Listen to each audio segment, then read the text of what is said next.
ఖచ్చితంగా వర్కౌట్ అవుతుంది మనవడా. వేరే యాక్షనే లేదు.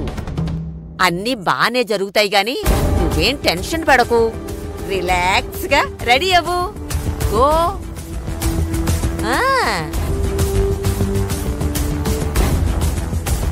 అత్తయ్య, జరుగుతుందంటారా? ఖచ్చితంగా జరుగుతుంది. నేను చూసుకుంటానుగా. ఈ ముసల్దాని ప్లాన్ వెంటనే యమజా మేడంకి చెప్పాలి.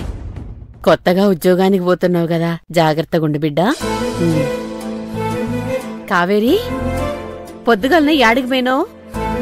గదే పాల షాపులో డబ్బులు ఇవ్వాల్సొస్తే వెళ్ళి ఇచ్చేసినానమ్మా. ఓహో. బావా, మీతోనే నేను కూడా వస్తా. నన్ను స్కూల్ కడే డ్రాప్ చేయి. గంగా, స్కూల్ ఆన్ ద వేనే కదా, అలాగే డ్రాప్ చేస్తాను. వెళ్ళి బ్యాగ్ తీసుకొనిరా. అమ్మమ్మ చెప్పినట్టే చేయాలి. అమ్మా అమ్మా, నీకు ముచ్చట చెప్పాలి. ఏంది? అక్క బావల పెళ్లి కదా, మీరు పోయి బట్టల షాపింగ్ చేస్తే అయిపోతుంది కదా. షాపింగ్ మాల్లా డిస్కౌంట్ కూడా పెట్టిండ్రంటమ్మా.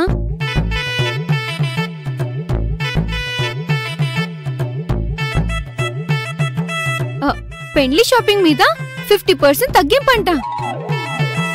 నేను బోర్డు కూడా చూసినా. ఏమంటావమ్మా? ఇప్పుడే ఎందుకు బిడ్డా, పెండ్లికి 3-4 రోజుల ముందు పోదాం. అయినా ఇంకా ఏమేం బట్టలు తీసుకోవాలని కూడా ఏం అనుకోలేరు కదా. ప్లీజ్ అమ్మా, ఈ ఆఫర్ పోతే ఏడాది దాకా రాదు. కొంచెమైనా మనకు ఖర్చు కలిసి వస్తుంది కదా, ఆలోచించమ్మా. బావా, అమ్మకి చెర నువ్వేనా చెప్పు ప్లీజ్. బావా. గంగా, ఏందే నువ్వు?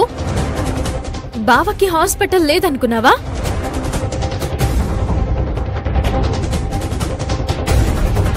కావేరి, ఎలాగైనా పెళ్లి షాపింగ్ చేయాల్సిందే కదా.